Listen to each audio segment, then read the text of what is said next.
Well, today he couldn't get up, right? That was not good. What the hell happened to him today? It's always an adventure. He falls out of airplanes, he falls out of helicopters. What the hell is going on? But because of Biden's policies, millions and millions of children have been separated from their families and pushed into the hands of the coyotes and the cartels. And you know, 88,000, I don't know if you do, if it were me, it would be the biggest story. 88,000 children are missing. You know that? 88,000, think of that. 88,000 children are missing under this administration, and they have no idea. And unfortunately, many of those children are dead, just like many of the hostages held by Hamas are dead. When they can't make a deal, you know, when they can't make a deal, that's a big problem. And they're finding out that a lot of them are gone. A lot of these people are gone right now. But there's a thing, again, it never would have happened. October 7th, Israel, the attack on Israel, would have never, ever happened under the Trump administration. When I'm president, I will use Title 42 to end the trial, and we have to do this, to end the child trafficking crisis by returning all trafficked children to their families in their home countries, and we will do it immediately. Have to do it. We will save countless women and children from slavery and servitude. You know, when you talk about all of the people that are essentially kidnapped, it's another word for it, most of them are actually women. Most of them, they put them in trunks of cars. They have cells built in cars. They close, it's 100 degrees out, it's 115 degrees out. They put women in that to try and sneak them across the border. And they can do it very easily because the borders, we have an open border into our country. But most of those people are, just think of yourself, think of your family. Most of them are women. The Biden border invasion is also an all-out war on the working class minorities of our country, and it's a flat-out economic warfare on African-American and Hispanic-American families and workers. These people are taking the jobs of African-Americans. They're taking the jobs of Hispanic Americans, and they're tremendously affected. And you know who else is affected? Is unions. Unions are being absolutely slaughtered because people are coming in and they're taking those union jobs, and I think you're going to see unions start to speak up pretty soon. The illegal immigration is hurting black and Hispanic families more than anyone else. In less than 4 years, Joe Biden has imported millions of low-wage migrants and given them welfare, free health care, and work permits to undercut American wages. People with jobs that have had it for a long time are being fired all over our country. Now real income for African Americans is down more than 6% under crooked Joe Biden. Think of it. So that's the African Americans are being, and it's one of the reasons, by the way, have you seen the polls? Okay, the polls for African Americans are loving Trump because they're seeing what's happening, and criminal justice reform. And I funded the colleges and black colleges and universities. Nobody else did that. Nobody else even thought of it. And what we're doing is we're getting tremendous numbers that I don't think anybody's seen before, of African Americans coming over to vote for us. And we need those votes because we have to turn this country around. Simultaneously, illegal immigration is causing rent and housing costs to skyrocket, absolutely skyrocket, because we have 15 million new migrants and we have no place to put them. We have no place to put them. And that number is building so fast. We have absolutely no place. In everything that he does, Joe Biden puts illegal aliens first. He puts the cartels first. He puts the open borders, these lunatics first. And he betrays the American citizens. He's betraying the American citizens. Again, I say it all the time. He's the single worst president in the history of our country. You know, until I got indicted. I got indicted 4 times. Can you believe it? I never spoke. You know, I spoke. I'm a politician, I guess. I can't stand the name, but I'm a politician, I guess. I ran. I won. The only thing I did wrong was I beat somebody that I wasn't supposed to beat. We won the election in 2016. And then in 2020, as we all know, I did much better than I did in 2016. We got millions of more votes, but a lot of bad things happened. You know, they used COVID to cheat, et cetera, et cetera. But we're not going to let that happen again. But as your president, I will put African Americans first, Hispanic Americans first, Asian Americans first, women first, men first, people with diplomas from the top schools first, people without a diploma, that we had them all. But basically, I'll put all Americans first. I'm going to put them first. Because my loyalty is to the American people, and starting on day 1, I will shift massive portions of federal law enforcement to immigration enforcement, including parts of the DEA, ATF, FBI, and DHS, if you know what that all is. I will deploy the U.S. Navy to impose a full blockade, like I had, on the cartels, because when the land gets tough to get across, they swing it out with the boats, and we will stop that. We already did. And deny them access to the waterways of our region. We will put the cartels out of business, and I will make clear to every federal department and agency that we must use any and all resources to stop this invasion of our country, including moving thousands of troops, if necessarily, currently stationed overseas, to our own borders. We protect other countries, but we don't protect our own country. Before we defend the borders of foreign countries, we will secure the border of our country. I think that makes sense. But first, and most importantly, because without this, it's only going to go bad, we have to win this November. We have to win. And remember, it starts in mid-September. You know, it's early voting, mid-September. North Carolina goes early. Pennsylvania goes very early. September 22nd in Pennsylvania. So it's really long before the November 5th date. But we use the November 5th because that's the day that we will have a chance, like we did years ago. We turned our country around. We made America great again. In fact, I couldn't use that slogan. I wasn't going to use that slogan in 2020 because America became great again. We were respected all over the world. And now I can use that slogan because our country is we're a failed nation. We need a victory that's too big to rig. You know what that means? We need everybody to get out and vote.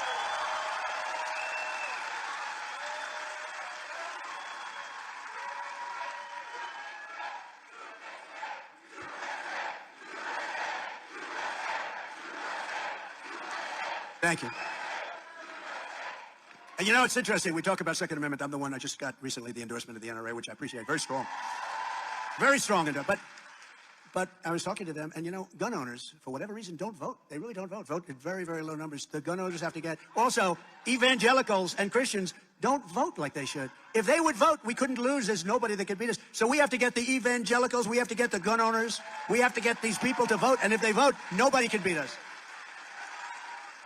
And if they don't vote, they're going to take away your guns because the Second Amendment is totally under siege. They'll take away your guns. You're not going to have protection. And other reasons that you want guns. So the gun owners have to vote. The Christians, the evangelicals have to go out. They have to vote. So I'm asking everybody to go out, and we have to swamp. You know the word swamp? I fired Comey. I fired a lot of people. I fired a lot of people. We were doing a job. But this is a different swamp. We have to go to swampthevoteusa.com. Swampthevoteusa.com. It's a different version of the word swamp. I never liked the word swamp. And then I said it one time at a big arena. The place went wild. I said, I sort of like it. I sort of like it. You know, Frank Sinatra told me he never liked singing My Way.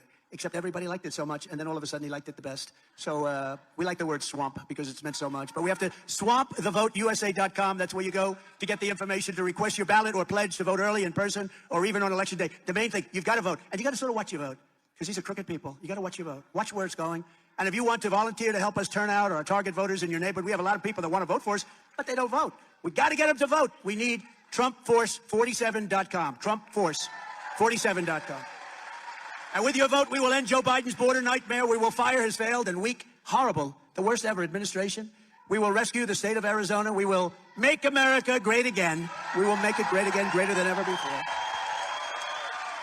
And now, we're going to do something a little different. You think Biden does this? If they ask him one question, he just leaves.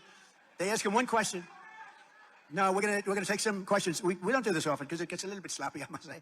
But they look like nice people. But whatever question you'd like to ask, it can be a horrible, embarrassing, vicious question, or it could be quite nice. I don't care, personally, because it's called We Answer You. You ask a question, we answer the question. Yes, darling, please. Thank you, Mr. President, for taking the time to answer this question. I am a mother, a wife, and a woman, and I also foster and adopt kids. Growing up near the border, I've seen firsthand how an unsecure border has impacted my family and our community. I worry about the illegal drugs being brought into our community and what could happen to my children. What steps can be taken to reduce the drugs being brought into the country as well, and safety and well-being of families and the community? Thank you, darling. Good, very good question. It's a very basic question. It's a little bit what we've been talking about, but it's going to be at a level that we have never seen in this country. Even as good as I did, I created the safest border in history.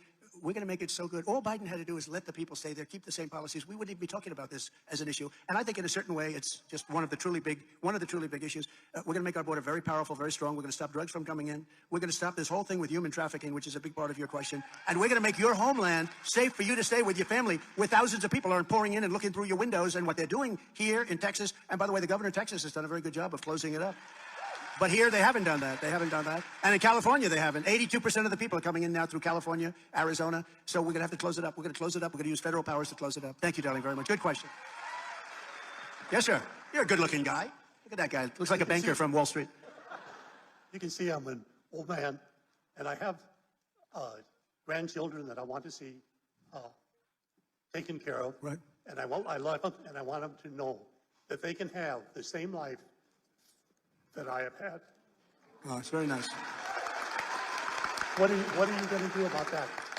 We're going to make sure that they have the same. You know, I mean, I can just see how incredible you are by the emotion of that and the way you asked the question. We're going to make sure they have the same life that you had or better. We're going to make it safe. We have to give authority back to law enforcement so they can properly protect people, because right now, the law enforcement is just not allowed to do their job because crime is so bad. Crime is so bad in the cities. And one of the things I said is we're giving immunity. We're going to guarantee people. You know, they lose a law enforcement person. They go and stop people from robbing stores. You go to some of these department stores where 500 people walk into the stores. They walk out with air conditioning. They strip the whole store. The company goes out of business. The store is vacant for 25 years. The whole city becomes a slum.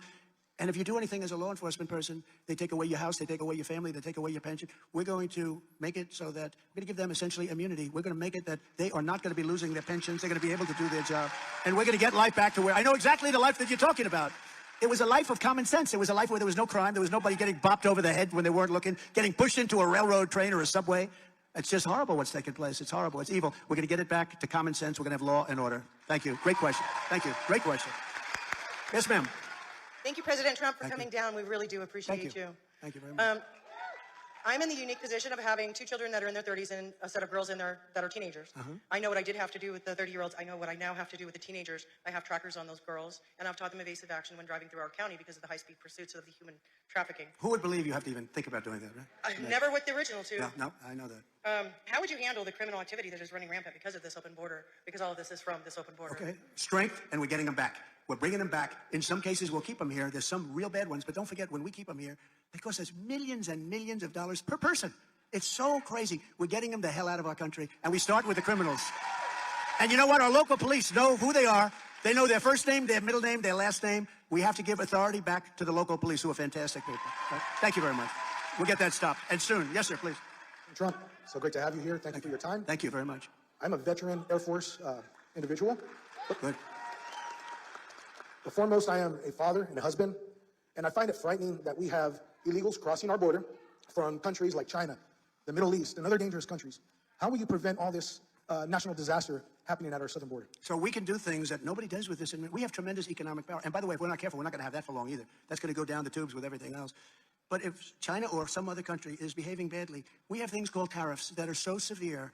Mexico, look at Mexico, what they're doing. I can solve that problem, I believe, in one day. You send people through, you allow people to come through your country with hundreds of miles they have to walk, hundreds through. By the way, those caravans, I thought I came up with the name, maybe somebody else did, but they're caravans of thousands of people. The young women in particular, but the young women in those caravans suffer so badly, and there's so much death. So much death. And this is all caused by Biden, where people think they're going to walk into the United States. It's just another form of death. We are going to be so tough, and if a country is not going to behave, we're going to tariff the hell out of that country, because one of the powers that we have, and if we have to, we'll do more than that, but I don't think you're going to need it. I don't think you're going to need it. You know, I had a very good relationship with China, yet I took in hundreds of billions of dollars from China. No president, we wouldn't have any steel factories, any steel mills in the United States if I didn't do what I did. I was taxing them at 25 and 50%, perhaps going up very substantially, but we wouldn't have industry, certain industry, they would have been gone. And it's not only China, it's every country tries to take advantage of us. The European Union is brutal to us. They don't take our cars. They don't take our food products. They don't take anything. We have a tremendous deficit. You know, the European Union sounds so nice. They're very tough. We have hundreds of billions of dollars of deficits. We had that really going great. Then COVID came in, and I had to take care of that, or we would have had a country that was 1929. If I didn't pour money at COVID, we would have had a country that was in 1929 depression. We handed over a stock market that was higher than just prior to it coming in. But we're going to be very tough on countries, because, you know, you can stop it at the source. If you stop it at the source, it's much easier than really having battles at the border, and we'll stop it at the source. And I'll go back to President Xi, and he'll honor it, I believe, death penalty for those people that send these horrible drugs into our country. And you'll see it stop very quickly. Thank you. Yes, ma'am. Hello, President Trump. Thank you for being here. Thank you. We love you in Navajo County, by the way. Thank you. So I'm a mom of 3, and when I go to the grocery store to fill up the fridge, costs are out of control. So what do you think we can do? We need to bring those costs Got to back bring them down. We have the greatest inflation, in my opinion, in the history of our country. They say in 47 years, somebody else said 78 years. I say it's in the history. You look at the cost of food, and you look at the cost of energy, and you see where it is. And I think we're almost 50%. It's, you know, they like to say 24%, 28%. It's much higher. And they don't include a lot of the things that are really bad. I'll give you an example. Interest rates.